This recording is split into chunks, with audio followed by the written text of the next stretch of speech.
Bismillahirrahmanirrahim. Assalamualaikum warahmatullahi wabarakatuh. Balik lagi dari channel Sumber Dakwah Official. Nah, ini baru rilis survei dari Data Indonesia. Tentunya survei kepuasan Presiden Prabowo dan Mas Gibran. Nah, ini dia. Bahkan mencapai 80,9%. Nah, sisanya kalian pasti tahu 19,1%. Sisanya itu pasti orang yang sakit hati kalah Pilpres kemarin.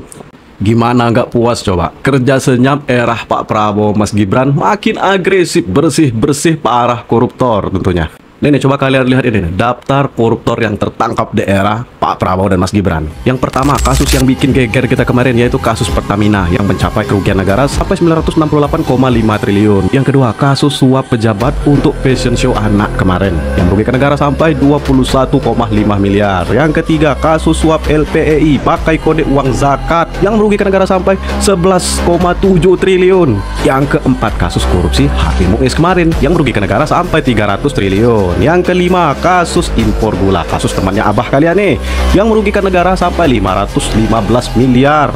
Yang keenam, kasus korupsi pengadaan kapal PT ASDP yang merugikan negara sampai 893 miliar. Yang ketujuh, kasus dana hibah NPCI yang merugikan negara tentunya sampai 5 miliar. Kasus korupsi ASN, ATR BPN, Tol Padang Pekanbaru yang merugikan negara tentunya sampai 27 miliar. Yang kesembilan, kasus korupsi PT Antam kemarin yang merugikan negara tentunya sampai 3,3 triliun rupiah.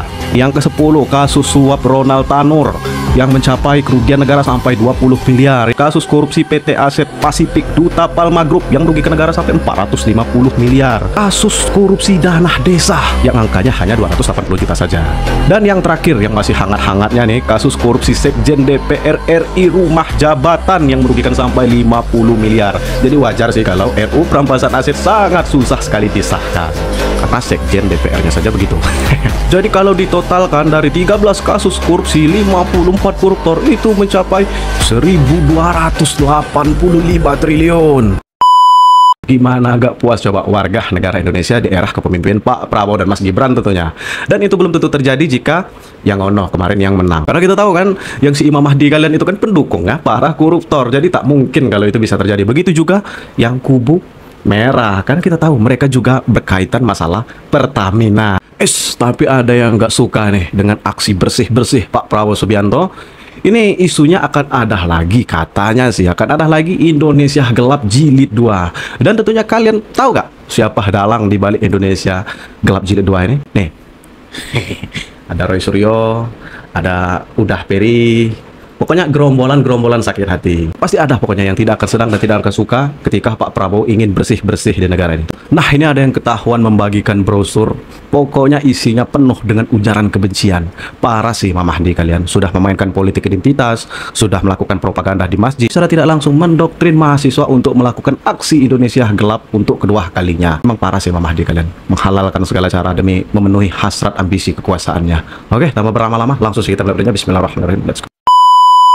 Ini kampanye ya, para pendukungnya ini kok agak-agak kelewatan gitu loh. Di depan masjid ngasih brosur berlembar-lembar kayak gini. Tujuan utamanya penjaga demokrasi, udah kayak gini aja. Astagfirullahaladzim, Imam Mahdi. Ya tuh, aduh, benar-benar ini ceritanya disuruh bagiin. Oke lah, politik, cuman tahu tempat lah aja. Sampai ngejelek-jelekin kayak gini apa ini coy. Bahwa masjid sejak zaman Rasulullah dulu bukan sekedar tempat sujud dan doa. Kalau ada yang mengatakan masjid sekedar tempat sujud dan doa, salah. Nabi wafat, mengapa para sahabat tidak membicarakan pengganti Nabi di dalam Masjid Nabawi? Karena menghormati masjid. Mengapa berbicaranya di balai pertemuan Sakifah Bani Sa'idah? Karena nggak boleh bicara suksesi politik di dalam masjid. Masjid adalah tempat suci, tempat umat Islam sholat, bersujud, dan mendekatkan diri kepada Allah.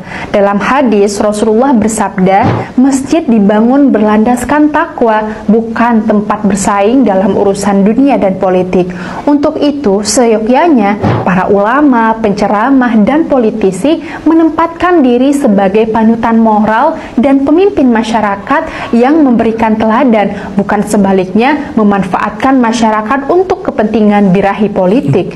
Bisa dibayangkan bila masing-masing tokoh agama membawa misi politik yang berbeda-beda ke masjid, yang akan terjadi adalah perang tafsir ayat dan hadis yang tidak ada habisnya. Imbasnya, Betul, emang Imam Mahdi ya parah sih, suka memecah belah. masjid berhenti menjadi tempat yang nyaman. Tidak heran pula kalau Imam Al-Ghazali dalam kitab Ihya Ulumuddin mengingatkan bahwa kemungkaran dan dosa bisa saja terjadi di masjid. Nah, milih Anies masuk neraka. Ya, emangnya Anies malaikat? Emangnya Anies Allah? Dia juga belum tentu di belakang kita mah. Kan Ya, anaknya aja boro-boro pakai jilbab, Ibu. anaknya aja gak pakai jilbab. Nah, itu. Jadi jangan sok suci lah, realistis. Mata diciptakan untuk melihat, otak diciptakan untuk berpikir. Salah surga dan neraka hanya Allah yang tahu.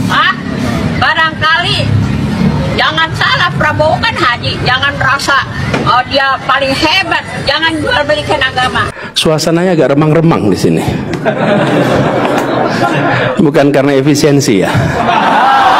Teman-teman, saya adalah mantan PNS atau aparatur sipil negara yang bekerja sebagai ASN atau PNS selama 14 tahun di sebuah kementerian, dan saya akhirnya keluar sebagai ASN. Saya sangat mendukung teman-teman semua apa yang telah atau instruksi yang telah dikeluarkan oleh Bapak Prabowo. Ini adalah instruksi yang sangat jitu teman-teman semuanya. Jadi postur anggaran APBN kita 3.600 triliun dengan pendapatan yang hanya sekitar 3.000, kita mengalami defisit yang cukup tinggi ya. Ada 600 triliun defisit. Dan Pak Prabowo mengeluarkan efisiensi yang bisa memotong anggaran sekitar 306 triliun. Artinya ada 8,5% efisiensi yang dibuat atau diinstruksikan oleh Pak Prabowo. Teman-teman semua ya, saya mencoba melihat dari dalam ya, dari kacamata sebagai seorang mantan ASN ya. Saya sangat sepakat karena apa teman-teman semuanya ya, bahwa kinerja ASN saat ini ya diukur adalah bagaimana menghabiskan anggaran ya, penyerapan anggaran di akhir tahun itu. Kalau sebuah instansi kementerian bisa menyerap 99,9%, maka dianggap berhasil. Sedangkan banyak program kerja yang tidak terukur teman-teman semuanya ya. Misalkan ada sebuah pembangunan sekolah, misalkan satu sekolah dianggarkan 1 miliar ya, biaya. Beliau mantan ASN, jadi beliau paham. Dengarkan baik-baik. Untuk survei, untuk monitoring, untuk rapat, satu sekolah itu bisa 400 juta sendiri. Yang dimanfaatkan untuk pembangunan sekolah itu hanya 600 juta ya. Kemudian misalkan ada pembuatan peraturan presiden atau pembuatan peraturan-peraturan yang dianggarkan di situ ada 3 miliar untuk membuat peraturan itu.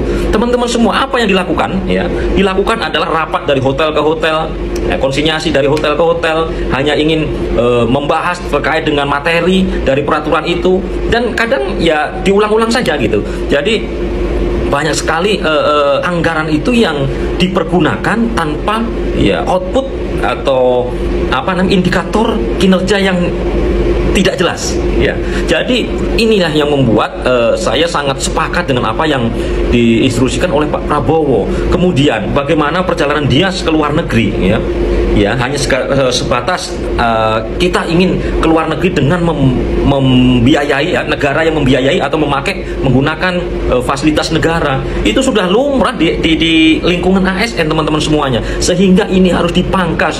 Demi apa? Demi makan ya, makan siang gratis, makan sehat bergizi ini yang diberikan untuk anak-anak kita ya, generasi muda Indonesia ya, dengan ada 71 triliun yang harus digunakan untuk makan sehat bergizi ini ya bagi mereka ya. Kemudian teman-teman semuanya, apa yang diefisienkan oleh Pak Prabowo ini sangat tepat, bukan memangkas terkait dengan pendidikan misalkan, kemudian pelayanan pabrik. Ini terbukti ya, pendidikan tidak ada yang dikurangi kok, beasiswa KIP masih terus berjalan ya. Kemudian tadi makan sehat bergizi tadi masih terus berjalan ya. Ya memang masih ada sedikit mungkin kekurangan-kekurangan, itu hal yang wajar karena program ini baru dilaksanakan. Kemudian ya teman-teman semua, Pak Prabowo jelas ya 10.000 ya, sekolah akan diperbaiki tahun 2025 dari total sekitar 390.000 sekolah yang ada. Ini sebuah pemikiran yang luar biasa demi SDM Indonesia, ya. Dan sekali lagi saya bukan mencibir teman-teman ASN. Dan catat itu adalah uang kalian. Yang mereka gunakan adalah anggaran daerah, APBN, anggaran negara. Jadi uang kalian, uang pajak kalian dipakai untuk berpoya-poya. Tuh. Ya. Jadi kita tidak boleh mengeluh dengan adanya efisiensi ini, karena ya sebelumnya tanpa efisiensi kita itu banyak sebenarnya kegiatan-kegiatan yang tidak perlu, kegiatan-kegiatan yang mubazir, dan kegiatan-kegiatan yang indikator atau output kinerjanya itu tidak jelas, teman-teman semuanya. Ya, tadi saya katakan ya, kadang ada sebuah kegiatan ya. Seremoni itu kalau di hotel teman-teman semua bisa menghabiskan 3 miliar, 4 miliar demi sebuah seremoni, ya, pencanangan ini, ya, seminar dan lain sebagainya. Outputnya nggak ada untuk rakyat, ya. Jadi itu lebih baik dipangkas. Dan adik-adik mahasiswa, ya, adik-adik mahasiswa yang kemarin berdemo, ya, Indonesia masuk zaman kegelapan, ya, dan bahkan ada istilah kabur aja dulu gitu. Adik-adikku semua mahasiswa, ya, saya berbicara sebagai mantan ASN, saya berbicara sebagai PNS. Realita yang terjadi di dalam seperti itu. Saya bukan menjelek-menjelekkan, tetapi realita yang terjadi seperti itu. Dan Pak Prabowo sudah bisa, ya, memotret kejadian birokrasi yang ada di Indonesia ini, ya, melalui efisiensi ini. Jadi yang mengeluh ini, saya tanyakan, sebenarnya dengan program efisiensi ini yang mengeluh adalah ASN atau PNS atau masyarakat kecil? Kalau masyarakat kecil tidak ada yang mengeluh teman-teman semuanya. Mereka senang, ya. Anak-anak kita ketika ditanya sekarang ada makan bergizi, ya, makan siang bergizi sehat, sangat senang sekali gitu. Kemudian kami merasakan bagaimana cek kesehatan gratis di saat ulang tahun. Ini ide gila teman-teman semua, dan ini ide brilian, saya yakin, dari Pak Presiden Prabowo dengan timnya gitu ya, untuk membuat SDM Indonesia ini siap menuju Indonesia emas di tahun 2045 teman-teman semua. Karena sekali lagi, otak inilah yang nantinya menjadi pondasi untuk membuat Indonesia maju. Dan sekali lagi, mindset PNS atau ASN ini harus dirubah, ya, bukan dari hotel ke hotel, ya, membuat sebuah kegiatan dari hotel ke sini menghabiskan 500 juta, menghabiskan ratusan juta, ya, yang indikatornya tidak jelas. Ini harus dihapus teman-teman semua, ya. Teman-teman ASN harus siap bekerja bersama Prabowo, teman-teman ASN harus siap bekerja keras membuat kegiatan-kegiatan, ya, yang outputnya dan indikatornya sangat jelas, ya. Sekali lagi, saya sangat mendukung sebagai wong cilik kepada Pak Presiden Prabowo dan juga Wakil Presiden Pak Gibran untuk membuat efisiensi anggaran itu tentunya dengan proses evaluasi dan pengawasan yang sangat-sangat ketat, ya. Jangan sampai efisiensi anggaran itu memangkas kebijakan-kebijakan publik untuk kependidikan, untuk kesehatan, ya, yang akhirnya rakyat akan menderita, ya. Sekali lagi terima kasih, bersama saya Wong Cilik. Wabillahi taufiq wal hidayah. Wassalamualaikum warahmatullahi wabarakatuh. Tidak mendukung Anies untuk Presiden Indonesia 2004, Dajjal. Imam Nabawi, Aqsa, imam-imam seluruh. Kalau tidak memenangkan Anies Baswedan untuk Presiden 2024, Dajjal. Karena Imam Hadi, siapa Imam Hadi? Profesor Dr. Anies Rashid Baswedan. Itu Imam Al-Mahdi, Al-Imam Al-Mahdi. Profesor Dr. Imam Mahdi mah bebas. Mau peluk bebas pokoknya. Kiai Haji Anies.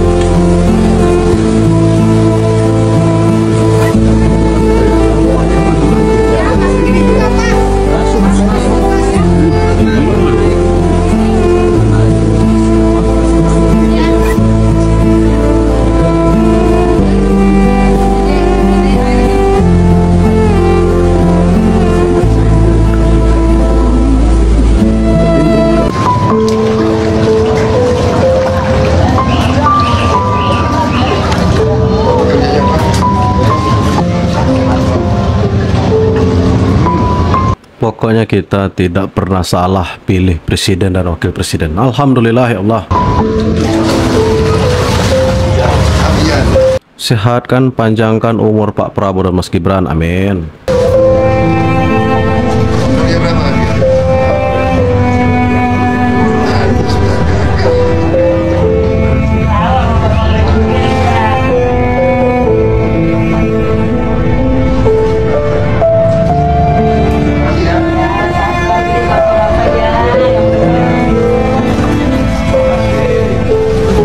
Pokoknya kita tak pernah salah pilih presiden dan wakil presiden, tak pernah salah pilih pemimpin. Nah, ini untuk ternak Imam Mahdi yang pokoknya suka sekali saya berdebat di medsos kan. Katanya, ya itu kan tugasnya presiden dan wakil presiden katanya kalau belusukan. Ngapain juga katanya Abah disuruh belusukan. Astagfirullahaladzim. Woi, di sana saya yakin dan saya yakin saya jamin pasti ada yang memilih Abah kalian kemarin. Ya seharusnya memberikan empati lah, simpati lah kepada orang yang pernah mendukung. Bukan terkesan seperti habis manis sepah dibuang, setidaknya mengobati rasa sedih mereka yang terkena musibah. Bukan malah sibuk menyinggung atau menyindir atau mencari simpati di masjid. Dan untuk masalah efisiensi anggaran, saya sangat setuju sekali dengan apa itu KDM, Kang Deddy Mulyadi kan, yang menghilangkan apa itu, menghilangkan study tour SMP, SMA kalau tidak salah. Nah itu saya sangat setuju. Sebenarnya kalau untuk oknum guru yang memang suka jalan-jalan, ya silahkan monggo, tapi ya menggunakan duit pribadi, jangan menggunakan anggaran atau jangan menggunakan dana bos kira-kira. Jadi ya kasihan rakyat bawah. Sebenarnya ini hanya apa itu tradisi, hanya kebiasaan buruk yang harus kita rubah. Kita belajar untuk menghilangkan budaya buruk, budaya boros, budaya yang menghambur-hamburkan uang, apalagi itu uang rakyat. Dah pokoknya kita stop, kita belajar untuk lebih efisien. Nah, saya akhiri tentunya selalu support, selalu dukung pemerintahan Pak Prabowo dan Mas Gibran. Wabillahi taufiq wal hidayah. Wassalamualaikum warahmatullahi wabarakatuh.